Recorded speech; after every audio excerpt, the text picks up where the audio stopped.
السلام عليكم ومرحبا بكم معانا في واحد الغوص جديد اليوم.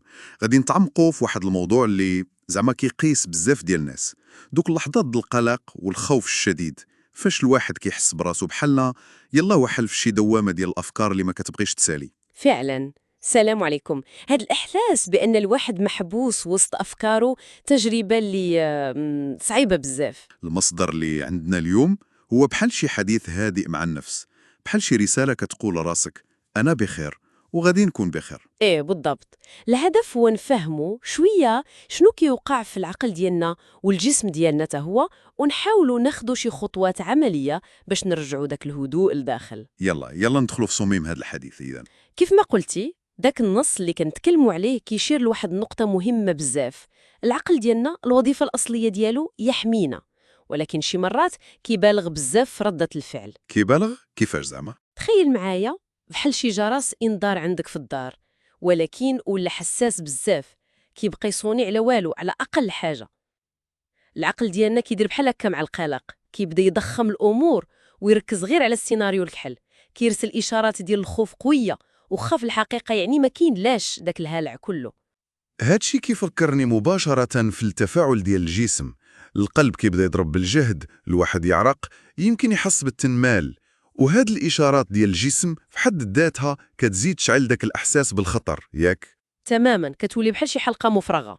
وكندخلوا في ديك الدوامة الخطيرة ديال نقلبوا في الانترنت على معنى كل عرض صغير، ونبقاو حاضين الجسم ديالنا ليل ونهار، كنتسناو عليه فوقاش توقع شي مصيبة. بصح، وهذا هو الفخ الكبير اللي كيطيحوا فيه بزاف د الناس. عوض ما يطمئنوا كيلقاو راسهم غارقين كتر وكتر في القلق. النص كيفكرنا بأن بزاف ديال الأحاسيس الجسدية، بحال ديك العرقة اللي كتجيك فجأة، ولا الشد العضلي في الكتاف، ولا شوية د الحرقة د المعدة، غالباً الأسباب ديالها بسيطة وعادية. بحالاش مثلا؟ غير الإرهاق؟ كيعطي لهاد الأعراض واحد المعنى كبير أكبر من حجمها الحقيقي. ديك المراقبة المستمرة هي اللي كتزيد تكبر الفيلم وكتخلي الجسم ديما في وضعية ديال رد البال، كاين خطر. إذا باش نهرسوا هذه الدائرة الخايبة، هذا الكتاب اللي معنا كتعطينا شي خطوات عملية، حوايج بساط ولكن عندهم زعما مفعول كبير. ذكرتي قبيله التنفس الواعي، كيفاش شي حاجة بسيطة بحال 5 دقائق ديال التنفس كل صباح ممكن بصح تهدن هاد العاصفة لداخل؟ سؤال في محله. القوة ديال هاد الخطوة كاينة في البساطة ديالها، فاش كنركزوا على الشهيق والزفير ولكن ببطء وبعمق، راه بحال يلا كنصيفطوا واحد الميساج مباشر للجهاز العصبي ديالنا باش يبرد شوية، باش يهدى. بحال شي زر ديال إيقاف مؤقت. تقريبا.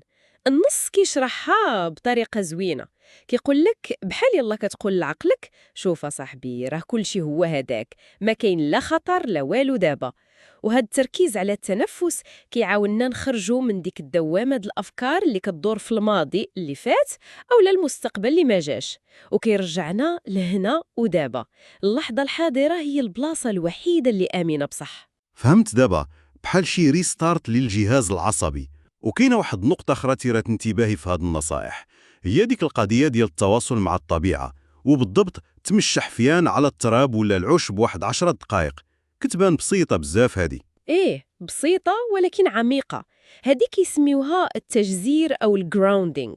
الفكرة اللي كيقدمها النص هي أن رجليك فاش كيقيسوا الأرض مباشرة، بحال يلا الدماغ كيتخلص من ديك الشحنات الزايدة ديال التوتر، بحال التأريض ديال الضوء.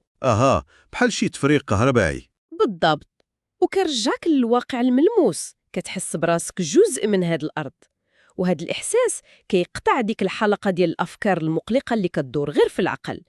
وزيدون النص كيشدد على أهمية أننا نوقفوا ديك المراقبة اللامنتهية للأعراض، نخليو الجسم يتنفس ويرتاح بلا ما نبقاو حاضين وبحال يلا هو العدو ديالنا. وهاد الشي كيمشي مع فكرة أخرى زوينة بزاف، تدوين. نكتبوا داكشي اللي كنحسوا بيه، دوك المخاوف، بحال يلا كنخرجوا داكشي من راسنا ونحطوه قدامنا في الورقة، ياك؟ واش هادشي كيساعد نشوفوا الأمور أوضح؟ تماماً. الكتابة فيها تفريغ وفيها تحليل في نفس الوقت، كتخليك تشوف الأفكار ديالك من برا، ما تبقاش أسير ديالها لداخل.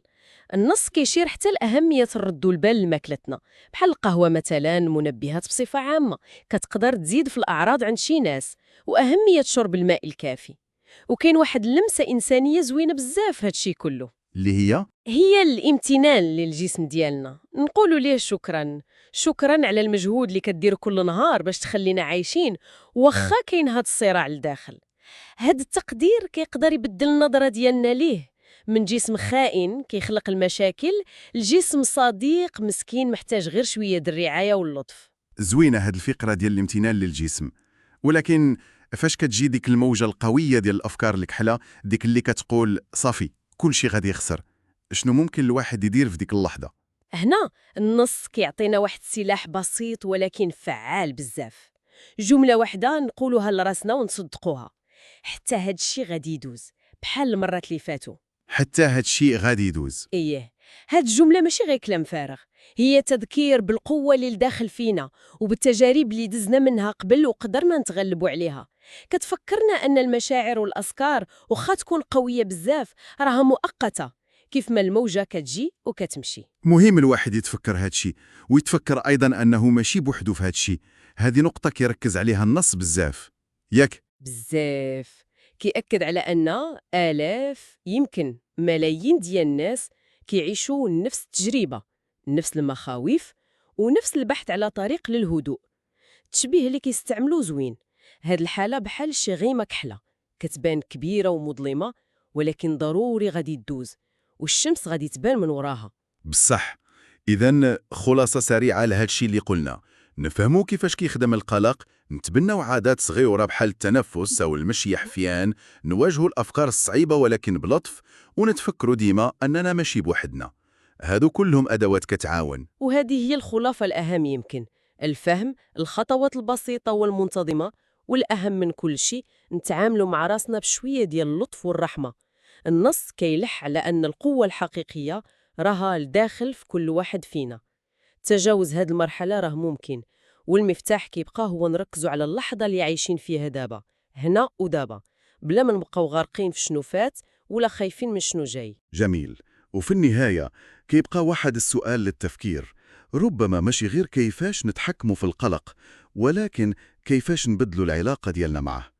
إلا بدينا كنشوفوا هاد الإشارات ديال القلق ماشي كعدو خاصنا نحاربوه، ولكن يمكن رسالة من الجسم كيحاول يقول لنا شي حاجة، يمكن محتاجين للراحة، يمكن شي تغيير في حياتنا. كيفاش ممكن هذا التفهيم الجديد يبدل الطريقة باش كنتعاملوا مع هذه التجربة الإنسانية اللي سميتها القلق؟ سؤال عميق وكيفتح الباب لبزاف ديال التأمل. فعلا هذا التغيير في النظرة يقدر يكون هو بداية الطريق نحو تصالح حقيقي مع الذات. كنتمنى هذا الغوص في هذه الأفكار يكون مفيد للمستمعين، وتهلاو في راسكم بزاف.